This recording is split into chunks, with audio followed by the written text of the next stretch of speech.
Bem-vindos a mais um encontro aqui no Concurseiro Todo Dia. Eu sou a Lise, professora de Direito Constitucional. E aí, pessoal, eu sou o Guto, também professor de Constitucional. É um prazer estar aqui para a gente desbravar mais um tema crucial.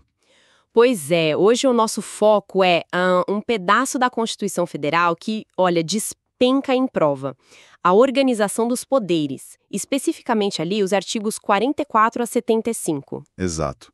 A gente vai falar do poder legislativo, como o Congresso Nacional funciona, sabe? E também da parte de fiscalização contábil, financeira e orçamentária. É isso.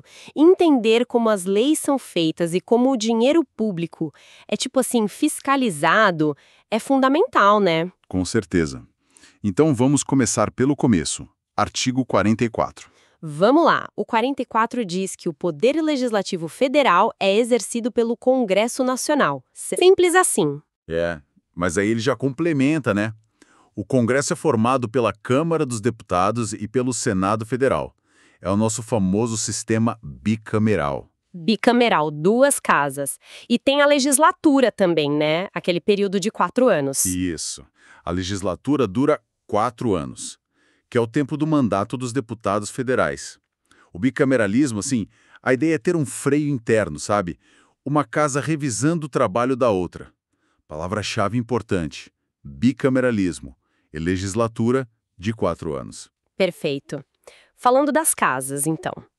Artigo 45. A Câmara dos Deputados. Quem ela representa? A Câmara representa o povo, direto. E os deputados são eleitos pelo sistema proporcional. Isso acontece em cada estado, território e no Distrito Federal. Proporcional quer dizer que a quantidade de deputados varia com a população, né? Exatamente. Tem uma lei complementar que define isso. Mas olha, nenhum estado pode ter menos de 8 deputados, nem mais de 70. É um limite.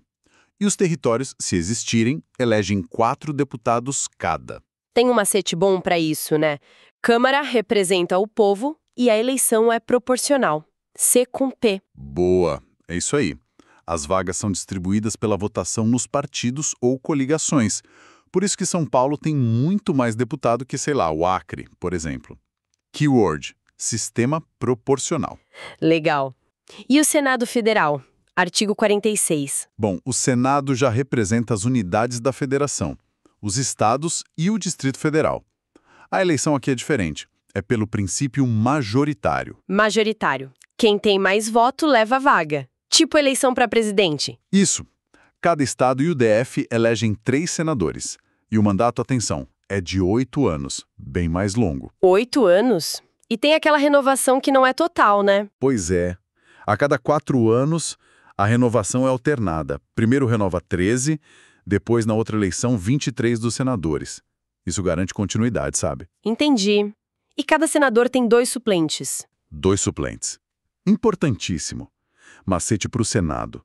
Senado representa os estados. E o mandato de 8 anos. Pensa no S como um 8 deitado. Ajuda a lembrar. Keywords: princípio majoritário, mandato de 8 anos, suplentes. Ótimo. Agora um ponto que sempre gera dúvida. Imunidades e proibições dos parlamentares. Artigo 53. Ah, sim. As imunidades. Primeiro tem a imunidade material, que é a inviolabilidade por opiniões, palavras e votos dados no exercício do mandato. Ou seja, para garantir a liberdade de expressão deles ali no trabalho, né? Exatamente. Protege o debate. Depois tem a imunidade formal. Essa é sobre prisão e processo. Desde a diplomação, eles só podem ser presos em flagrante de crime inafiançável. Só em flagrante inafiançável. E mesmo assim... Mesmo assim, a casa respectiva, Câmara ou Senado, tem que analisar se mantém a prisão ou não. E o processo criminal contra eles corre lá no STF, no Supremo. A casa também pode pedir para sustar o andamento da ação penal depois que ela começa. Importante. Imunidade não é impunidade, né? É para proteger o mandato. Perfeito. Protege a função, não a pessoa de forma irrestrita. As bancas adoram cobrar isso. As diferenças, as exceções. Keyword: imunidades parlamentares material e formal. Mas eles também têm deveres, proibições, artigo 54. Sim, claro. Desde a diplomação já tem coisa que não pode, tipo firmar certos contratos com o poder público, aceitar uns cargos remunerados específicos, e depois da posse tem outras vedações, como ser dono de empresa que tenha contrato com o governo. Para evitar conflito de interesse, imagino. Justamente, para manter a integridade do mandato. E se essas regras forem desrespeitadas? Aí vem a perda de mandato, o artigo 55. Isso. O artigo 55 lista os casos. Por exemplo, infringir essas proibições que a gente falou, ter um procedimento incompatível com o decoro parlamentar. Decoro parlamentar é tipo ética, respeito ao cargo? É, por aí. Abuso de poder, receber vantagem indevida. Também perde mandato se faltar demais às sessões, perder os direitos políticos, ou se for condenado criminalmente com sentença definitiva, ou por decisão da Justiça Eleitoral também. E quem decide essa perda? Depende do motivo. Geralmente a própria casa, por maioria absoluta. Mas em alguns casos quem declara é a mesa diretora. Keyword: perda de mandato, decoro parlamentar. Mas tem situações em que o mandato não é perdido, né? Artigo 56. Tem sim. Se o parlamentar for nomeado ministro de Estado, governador de território, secretário de Estado, DF, território capital, ou chefe de missão diplomática temporária... Ah, e licença por doença ou para tratar de interesse particular. Também. Nesse caso de interesse particular, é sem remuneração e por até 120 dias. Em todas essas situações, quem assume é o suplente. E se não tiver suplente? Aí, se a vaga surgir faltando mais de 15 meses para o fim do mandato, tem que ter nova eleição para preencher a vaga. Entendido. Para fixar esse bloco, como a composição e as regras de mandato da Câmara e do Senado garantem a representação tanto do povo quanto dos estados na nossa federação? Fica a reflexão. Boa. Vamos para o funcionamento agora. Como o Congresso se reúne? Artigo 57. Sessão Legislativa Ordinária. Tem datas certinhas, né? Tem. De 2 de fevereiro a 17 de julho e depois de 1º de agosto a 22 de dezembro. Se cair no fim de semana ou feriado, começa no próximo dia útil. E tem aquela regra importante sobre a LDO, a Lei de Diretrizes Orçamentárias. Exato. A sessão não pode ser interrompida ali em julho sem aprovar a LDO. É uma forma de garantir que o orçamento do ano seguinte tenha suas diretrizes definidas. Keyword: Sessão Legislativa Ordinária. O Congresso também se reúne junto, Câmara e Senado, né? Sessão conjunta. Sim, o parágrafo 3º do 57 lista os casos. Para inaugurar a sessão legislativa, para dar posse ao presidente e vice, para deliberar sobre veto presidencial, são situações específicas. E no comecinho da legislatura tem as sessões preparatórias. Isso, no parágrafo 4º. É para dar posse aos eleitos e eleger as mesas diretoras de cada casa. Presidente, vice, secretários. O mandato da mesa é de 2 anos. E atenção, vedada a recondução para o mesmo cargo na eleição imediatamente seguinte. Isso cai muito. Muito mesmo. A mesa é quem comanda os trabalhos, então essa regra de renovação é importante. E se precisar reunir fora do período normal? Algo urgente. Aí temos a convocação extraordinária, parágrafo 6º do 57. Quem pode convocar? O presidente do Senado, em caso de estado de defesa ou de sítio, por exemplo. Ou o presidente da República, os presidentes da Câmara ou do Senado. Sim, ou até a maioria dos membros das duas casas, se for caso de urgência ou interesse público relevante.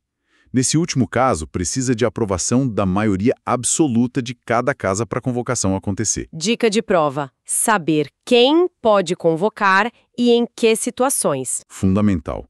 E outra coisa, na sessão extraordinária, em regra, só se discute aquilo para que ela foi convocada. A exceção são as medidas provisórias. Se tiver MP em vigor, ela tranca a pauta, entra automaticamente na discussão. Keyword: convocação extraordinária. Dentro do Congresso, boa parte do trabalho pesado acontece nas comissões, né? Artigo 58. Sem dúvida. As comissões são o motor do processo legislativo muitas vezes. Podem ser permanentes, por tema, saúde, educação, justiça, ou temporárias. E a composição delas tem que respeitar a proporção dos partidos na casa. E elas têm poderes importantes. Muitos. Discutir e votar projetos de lei, às vezes até dispensando a votação no plenário, fazer audiências públicas, convocar ministros de Estado, receber petições, solicitar depoimentos. Elas aprofundam a análise dos projetos, né? Exatamente. E tem uma comissão temporária muito famosa, a CPI, Comissão Parlamentar de Inquérito. Ah, a CPI. Parágrafo 3º do 58. Como ela é criada? Precisa de um requerimento de 1/3, no mínimo, dos membros da Câmara, ou do Senado, ou de ambas, se for uma CPI mista. E tem que ser para apurar um fato determinado e ter um prazo certo para funcionar. E o poder delas é grande, né? Poder de investigação. Sim, a Constituição diz que elas têm poderes de investigação próprios das autoridades judiciais, mas com limites. Quais limites? Olha, CPI pode quebrar sigilo bancário, fiscal, telefônico, de dados. Pode convocar gente para depor. Mas não pode determinar prisão, a não ser em flagrante. Nem pode mandar fazer busca e apreensão em casa sem ordem judicial. Isso é o que chamamos de reserva de jurisdição. Só o judiciário pode. Entendi. E as conclusões da CPI vão para onde? Geralmente são enviadas ao Ministério Público, que aí vai avaliar se denuncia alguém ou arquiva o caso. Macete da CPI. 13.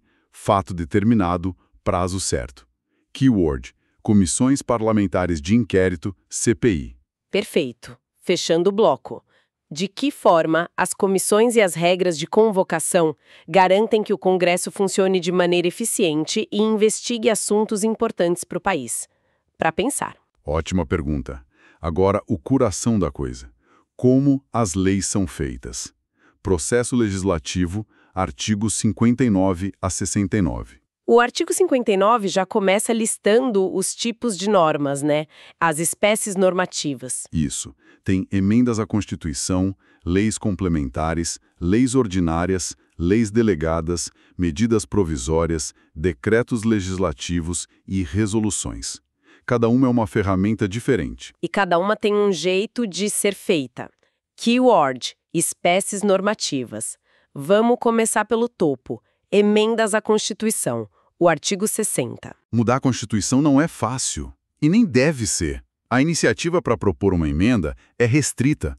Precisa de, no mínimo, 13 dos deputados ou 13 dos senadores. Ou o presidente da República. Também. Ou mais da metade das assembleias legislativas dos estados, com cada uma aprovando por maioria relativa. E atenção, não pode ter proposta de emenda tramitando durante intervenção federal, estado de defesa ou estado de sítio. E a aprovação é bem rigorosa. Muito. Tem que ser discutida e votada em cada casa do Congresso, Câmara e Senado, em 2 turnos. E em cada turno precisa ser aprovada por 3/5, 3/5 dos votos dos membros. É um quórum super qualificado. Keyword: emenda à Constituição, quórum qualificado 3/5. 3/5, bem alto mesmo. E tem as cláusulas pétreas, né? Parágrafo 4º. As famosas cláusulas pétreas.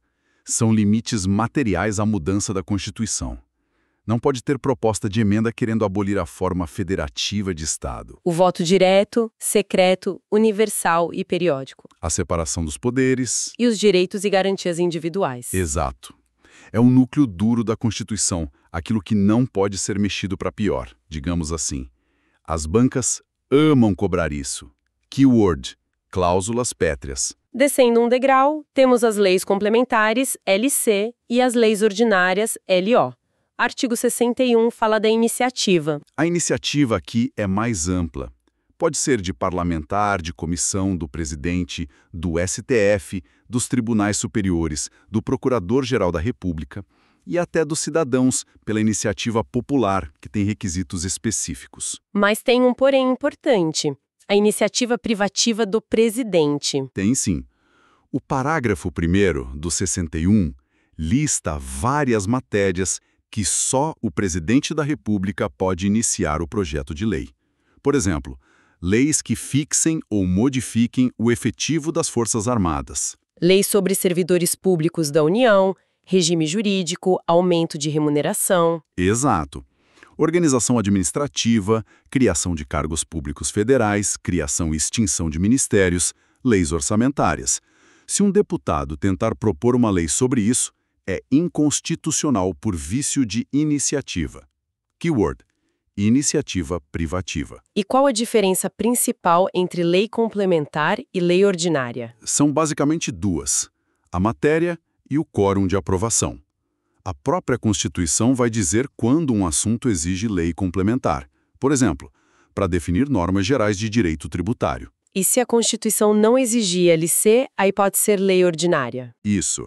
A outra diferença é o quórum para aprovar. Lei complementar, como o nome sugere, é mais complexa. Exige maioria absoluta para ser aprovada, ou seja, mais da metade do total de membros da Casa. Artigo 69. E a lei ordinária? Lei ordinária exige só maioria simples ou relativa. Quer dizer, a maioria dos votos dos parlamentares que estão presentes na sessão, desde que esteja presente a maioria absoluta dos membros da Casa, que é o quórum para começar a sessão, artigo 47. Keyword: lei complementar, lei ordinária, maioria absoluta. Agora, uma espécie que gera muita discussão. Medida provisória, AMP. Artigo 62. A AMP. Ferramenta ágil, mas controversa. O presidente da República pode adotá-la em caso de relevância e urgência.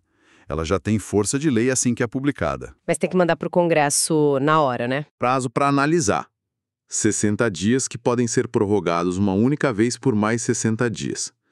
Se nesse prazo todo, 120 dias no máximo, ela não for convertida em lei, ela perde a eficácia desde o início. É um poder grande do presidente, mas com controle do Congresso. E tem restrições, né? Não é sobre qualquer assunto que pode ter MP. Muitas restrições. O parágrafo 1º do 62 é uma lista enorme, não pode MP sobre direito penal, processo civil, organização do judiciário e do Ministério Público, nacionalidade, cidadania, direitos políticos, partidos políticos. Matéria que precisa de lei complementar também não pode. Também não. Nem sobre planos plurianuais, diretrizes orçamentárias, orçamento e créditos adicionais. Aqui tem uma exceção para crédito extraordinário em caso de guerra, calamidade. Enfim, são matérias muito sensíveis ou estruturais que precisam de um debate mais calmo no legislativo. Keyword: medida provisória MP. Relevância e urgência. Vedações à MP. E como ela tramita no Congresso? É rápido. Tem que ser. Se não for apreciada em até 45 dias, contados da publicação, ela entra em regime de urgência. Aí ela tranca a pauta de votações da casa onde ela estiver, Câmara ou Senado, até ser votada. Tranca a pauta e ela começa sempre pela Câmara, né? Sempre pela Câmara, segundo o parágrafo 8º. E passa por uma comissão mista de deputados e senadores antes de ir para os plenários. E um detalhe importante do parágrafo 10º. Se uma MP for rejeitada ou perder eficácia por prazo, ela não pode ser reeditada na mesma sessão legislativa. Keyword: regime de urgência, conversão em lei. Ok. E rapidinho, as leis delegadas, artigo 68. Lei delegada é feita pelo presidente, mas ele precisa pedir autorização, uma delegação para o Congresso Nacional, que concede por meio de uma resolução. É pouco usado hoje em dia. E não pode delegar tudo, né? Não. Matéria de competência exclusiva do Congresso, matéria de lei complementar, organização do judiciário, direitos individuais, essas coisas não podem ser delegadas. Beleza. Para fechar o processo legislativo, uma lei comum, ordinária ou complementar foi aprovada nas duas casas. E aí? Artigo 65. Aí ela vai para sanção ou veto do presidente da República. Artigo 66. Ele tem 15 dias úteis para decidir. Sancionar a concordar, transformar em lei e vetar a discordar. Exato. O veto pode ser total ou parcial, só em trechos da lei. E pode ser por motivo jurídico, inconstitucionalidade ou político, contrário ao interesse público. O veto tem que ser justificado e comunicado ao presidente do Senado. E se o presidente não falar nada nos 15 dias? Silêncio significa sanção. É a chamada sanção tácita. E o veto do presidente pode ser derrubado? Pode. O Congresso se reúne em sessão conjunta para analisar o veto. E para derrubar precisa do voto da maioria absoluta dos deputados e também da maioria absoluta dos senadores. É um processo separado por casa, mas na mesma sessão. Se o veto for derrubado ou se a lei for sancionada expressa ou tacitamente. Aí ela é promulgada, que é o ato que atesta que a lei existe e deve ser cumprida, e depois publicada no Diário Oficial para todo mundo conhecer e ela começar a valer. Keywords: sanção, expressa, tácita, veto, jurídico, político, promulgação, publicação. Ufa, faz sentido. Última pergunta desse bloco. Como as diferentes ferramentas do processo legislativo, como as MPs e as leis complementares, permitem que o governo e o Congresso respondam a diferentes necessidades da sociedade? Fica aí para pensar. Muito bom. Agora, a parte final. Fiscalização contábil, financeira e orçamentária. Artigos 70 a 75. Quem fiscaliza o dinheiro público? O artigo 70 já dá resposta dupla, né? Congresso Nacional e controle interno. Isso. A fiscalização contábil, financeira, orçamentária, operacional e patrimonial da União e das entidades da administração direta e indireta é feita pelo Congresso Nacional, isso é o controle externo, e também pelo sistema de controle interno de cada poder. E essa fiscalização olha o quê? Legalidade, legitimidade, economicidade. Sim, e também a aplicação das subvenções e a renúncia de receitas. É uma fiscalização bem ampla. Pensa assim, o controle interno é cada órgão se olhando no espelho, vendo suas próprias contas. O controle externo é o Congresso, representando a sociedade, olhando tudo de fora. E o Congresso tem um super auxiliar para isso, né? Tem o Tribunal de Contas da União, o TCU. Artigo 71. Ele auxilia o Congresso nesse controle externo. As competências do TCU são muitas e muito importantes. Por exemplo, Olha, inciso I. Apreciar as contas que o presidente da República apresenta todo ano. O TCU dá um parecer prévio, mas quem julga mesmo é o Congresso. essa diferença é chave. Apreciar versus julgar. Fundamental para provas. Inciso 2º. Julgar as contas dos administradores e demais responsáveis por dinheiros, bens e valores públicos. Aqui, o TCU julga mesmo. Entendi. Presidente, ele aprecia, os outros administradores ele julga. Perfeito. Inciso 3º. Apreciar a legalidade dos atos de admissão de pessoal e das concessões de aposentadorias, reformas e pensões, exceto nomeação para cargo em comissão. Também faz inspeções, auditorias. Sim, por conta própria ou a pedido do Congresso. Inciso 4º. Pode aplicar sanções, como multas, aos responsáveis por ilegalidades. Inciso 8º. Pode até determinar prazo para órgão corrigir falha. Inciso 9º. Ou sustar a execução de um ato impugnado, comunicando à Câmara e ao Senado. Inciso 10º. Se for contrato, quem susta é o Congresso. O TCU tem bastante poder, então. E as decisões dele que aplicam multa ou dizem que alguém tem que devolver dinheiro? Tem eficácia de título executivo, ou seja, já podem ser cobradas na Justiça diretamente. Keywords: Tribunal de Contas da União, TCU, competências do TCU, apreciar versus julgar contas. E quem compõe o TCU? Como são escolhidos os ministros? Artigo 73. São 9 ministros. Tem que ser brasileiros, ter mais de 35 e menos de 70 anos, reputação ilibada e notórios conhecimentos jurídicos, contábeis, econômicos, financeiros ou de administração pública. E a escolha? É mista. 1/3 é escolhido pelo presidente da República, mas precisa da aprovação do Senado. E os outros 2/3 são escolhidos pelo Congresso Nacional. 1/3 PR plus Senado, 2/3 Congresso. Fácil de guardar. E eles têm garantias parecidas com as dos ministros do STJ, né? Exatamente. Mesmas garantias, vedações e impedimentos. Falamos do controle externo, Congresso plus TCU. E o controle interno? Artigo 74. Cada poder executivo, legislativo e judiciário tem que manter um sistema de controle interno integrado. Para quê? Para avaliar o cumprimento das metas do PPA, Plano Plurianual, a execução dos programas de governo e dos orçamentos. Para comprovar legalidade, avaliar resultados da gestão. Isso. Eficiência, eficácia e também para apoiar o controle externo, o TCU. Se o controle interno descobre alguma irregularidade, ele tem que avisar o TCU. Se não avisar, responde junto.